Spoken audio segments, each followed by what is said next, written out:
हम जब law college में पढ़ रहे थे तब कोर्ट में आने से पहले चप्पल निकालने को नहीं कहा जाता था, पर दया, भीख और वाले व्यक्ति हैं इस रिश्ते को अपनी प्रतिष्ठा के लिए खतरा मानते हैं।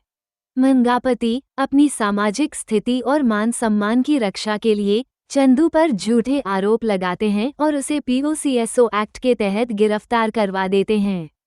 इस घटना से चंदू की दुनिया उलट पलट हो जाती है और वो एक निर्दोष युवक से एक आरोपी बन जाता है। इस परिस्थिति में एक युवा और ईमानदार वकील सूर्या तेजा प्रियदर्शी चंदू का केस लड़ने का निर्णय लेते हैं। सूर्या तेजा के लिए ये पहला बड़ा केस होता है और वह न्याय की लड़ाई में पूरी निष्ठा से जुट जाते हैं। फिल्म कोर्ट सिर्फ एक कानूनी लड़ाई नहीं है, बल्कि यह समाज में व्याप्त जातिगत भेदभाव, सत्ता के दुरुपयोग और न्याय प्रणाली की जटिलताओं पर भी प्रकाश डालती है।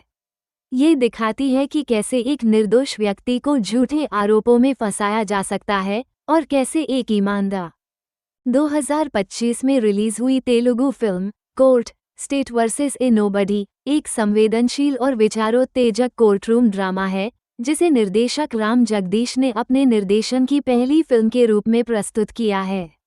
ये फिल्म अभिनेता नानी के production house wall poster cinema समाज का दर्पण होता है और जब कोई फिल्म सामाजिक अन्याय, जातिगत भेदभाव, कानून की पेचीदगियों और संवैधानिक मूल्यों को चित्रित करती है तो वह केवल मनोरंजन का साधन नहीं रह जाती, वो एक दस्तावेज बन जाती है।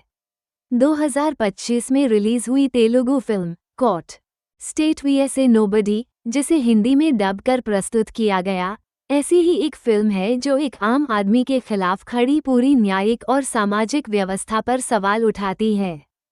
चंदू की जिंदगी में रोशनी तब आती है जब वह जाबिली श्रीदेवी अपल्ला से मिलता है, जो एक अमीर और ऊंची जाति के परिवार की लड़की है। जाबिली और चंदू के बीच एक मासूम प्रेम शुरू होता है, लेकिन जैसे ही यह बात समाज और खासकर जाबिली के चाचा मंगापति शिवाजी को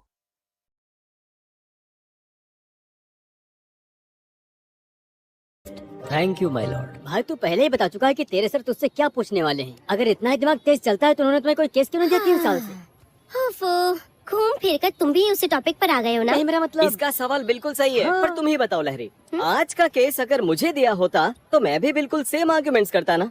हाँ हाँ बिल्कुल। वही तो। बोलो। सर एक्चुअली मैं भी ये केस इंडिविजुअली हैंडल करना चाहता हूँ। अगर आप हाँ कहे तो वो लैंड सर, उस एक की जान से ज्यादा उन 5 लोगों की जान ज्यादा जरूरी है सर, तो मैं उन 5 लोगों को बचाऊंगा सर। कैसे हो बेटा, क्या चल रहा है? अगर आपको लगता है कि मैं आपके पति की तरह नोटरी करते हुए जिंदगी बिता दूंगा तो आप गलत हैं। आपका बेटा अब लॉयर बनने वाला है। क्यों, मोहन राव तुझे केस देने वाले हैं क्या? ऑलमोस्ट दे दिया समझो। तो ऑलमोस्ट क्यों बोल रहा है? एक सवाल पूछा और उस बेटे ने इस सेठ मंगापति की बेटी को लेटर दिया था, फिर क्या? पूरे गांव में बस यही बात चलती रहेगी, पर ये बात उतनी जरूरी नहीं है ना। लेटर देने पर फिर सेठ मंगापति ने क्या किया, इसके बारे में बात करेंगे ना। अब पूरा गांव बस तुम लोगों के बारे में ही बात करेगा। तेरे लेटर देने के बारे में बात करने से ज्यादा इस मंगापति ने क्या किया इस बारे में ज्यादा बात होगी। देख, मैं बात कर रहे उन लोगों को तो नहीं बदल सकता, पर वो किस बारे में बात कर रहे हैं वो जरूर बदल सकता हूँ, समझा? अब वो सिर्फ तुम्हारी ही बातें करेंगे। मैं तो नहीं चाहती